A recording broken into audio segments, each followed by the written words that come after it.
भगवान की कथा को सुनकर के ज्ञान और वैराग्य तरुण हो गए थे। और अगर हम मन लगा करके भगवान की कथा सुनेंगे तो शायद हमें भी कुछ लाभ हो जाए। लेकिन भगवान की कथा सुनने के भी कई सारे नियम होते हैं।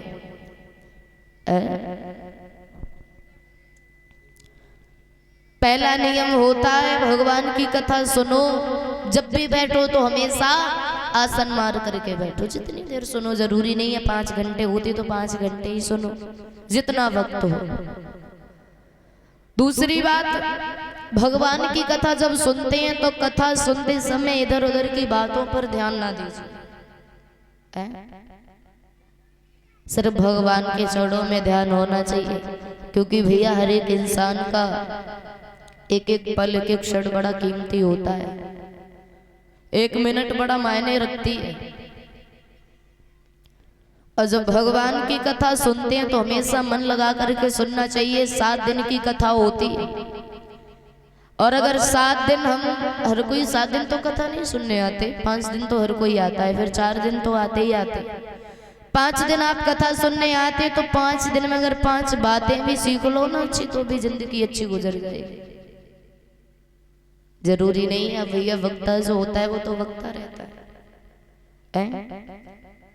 कोई शब्द मुंह से ऐसा भी निकल जाता है जो इतनी सभा में ना बोलना चाहिए। लेकिन श्रोता जो होता है, श्रोता जो होता है एक सूप की तरह होता है। श्रोता सूप देखा है, जब उससे गेहूं अच्छे निकालते हैं ना तो कूड़ा कूड़ा बाहर हो जाता है, अच्छे गेहूं अंदर हो जाते। ये होते श्रोता।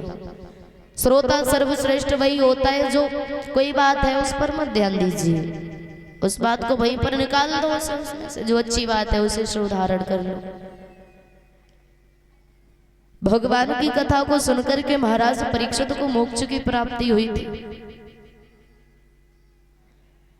बताते आत्मदेव नाम के एक ब्राह्मण देव रहा करते थे, और जो ब्राह्मण देव थे उनके घर में एक पत्नी थी जिसका नाम था धुंधली। लेकिन एक बात का दुख था, महाराज के कोई संतान नहीं थी। और संतान का दुख एक ऐसा दुख होता है भैया, बड़ा चिंता रहती है, क्योंकि संतान के बगैर घर आंगन परिवार सब कुछ सूना होता है। चाहे कितनी भी धन दौलत इंसान के घर में क्यों ना हो, जब तक उस आंगन में एक छोटा सा बच्चा नहीं है तो कोई फायदा नहीं है धन दौलत होने का। आत्मदेव नाम के जो ब्राह्मण देव थे बड़ा दुखी रहते थे। पहली बात तो पत्नी से ज्यादा परेशान थे। पत्नी धुंधली जो थी थोड़े चंचल स्वभाव की थी, पति के सामने तो बड़ा सभ्यता में रहती थी, मानो कितनी अच्छी है। और जब आत्मदेव ब्राह्मण जी घर से बाहर चले जाते थे तो वही धुंधली पड़ोसियों से लड़ाई झगड़ा करती थी, अपशब्द बोलती थी, उल्टे सीधे काम करती थी। महाराज बहुत दुखी थे। ब्राह्मण देव पत्नी से दुखी थे, और दूसरा दुख उन्हें था कि उनके घर में कोई संतान नहीं थी। तो आज दुखी होकर के चल दिए मरने के लिए। और मरने के लिए चले तो एक संत जी मिल गए उस जंगल में। बताया, सुनो महाराज क्या करने आए आप? बताया, मेरे कोई संतान नहीं है, और पहली बात तो मैं अपनी पत्नी से बहुत दुखी हूँ, और दूसरा दुख मुझे ये है कि मेरे घर कोई संतान नहीं है, तो ऐसे जीवन से तो मर जाना ही बेहतर है। जैसे ही कहा तो आज उन संत जी ने एक बात कही, सुनो आत्मदेव ब्राह्मण जी, क्या सर्व सुख संतान से ही मिलता है? बताइए। जो लोग सोचते हैं कि सर्व सुख संतान से मिलता है, नहीं, सर्व सुख संतान से तो कभी नहीं मिलेगा। क्यों? संतान से फायदा भी है फिर नुकसान भी है। फायदा ये घर में संतान है, परिवार है, अच्छा लगता है, आगे नाम चलता है हमारा, बच्चे हैं पढ़ा लिखा करके आगे बढ़ाते हैं, दुनिया में नाम रोशन करते हैं। और नुकसान ये होता है भैया, संतान के चक्कर में इंसान कभी अच्छे कर्म नहीं कर पाता है, और ना कभी भरपेट भोजन कर पाता है।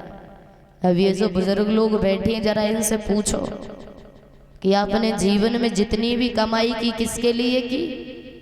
बेटा और नाती के लिए, यानी बच्चों के लिए। अगर घर में कोई समय ऐसा आ जाता है भैया भरपेट भोजन नहीं हो पाता है, दुख हो जाता है थोड़ा सा। अगर घर में 2 रोटी है तो माँ पिता ये सोचते हैं हम नहीं खाएंगे, अपनी संतान को दे देंगे, तो क्या हुआ, ये दुख हुआ थोड़ा सा। क्यों? क्योंकि माँ पिता संतान के आगे अपने मन को कंट्रोल कर लेते हैं। कोई दिक्कत नहीं, हम नहीं खाएंगे, हमारे बच्चे तो नहीं भूखे रहेंगे। सारे जीवन भर बच्चों के लिए कमाई करते हैं। और आत्मदेव जी दुनिया में एक पहले इंसान हमने देखे हैं बच्चे के पीछे आत्महत्या कर रहे हो। क्यों महाराज? बड़ा बुरा लगता है जब घर से बाहर निकल के जाऊं तो लोग हमें देख करके हमारे ताने मारते हैं।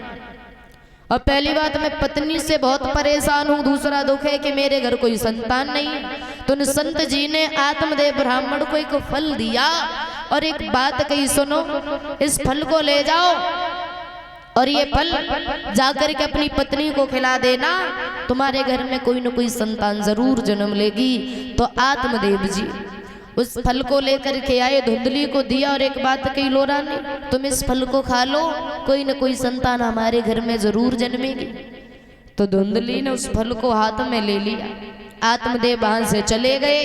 मन में विचार करने लगी, अगर मैं इस फल को खाऊंगी तब गर्भ धारण करूंगी और एक बच्चे को जन्म देने में कितनी पीड़ा होती है, बहुत कष्ट होता है। एक माँ एक मौत से लड़ करके तब एक संतान को जन्म देती है, बहुत ज्यादा कष्ट होगा। मन में विचार किया मैं इस फल को नहीं खाऊंगी। उसकी एक बहन थी, उसे बुलाया, उसके सामने आकर के बैठ गई और एक जवाब दिया, है बहना मैं इस फल को नहीं खाऊंगी। क्यों? क्योंकि फल खाऊंगी तो बहुत ज्यादा कष्ट होगा।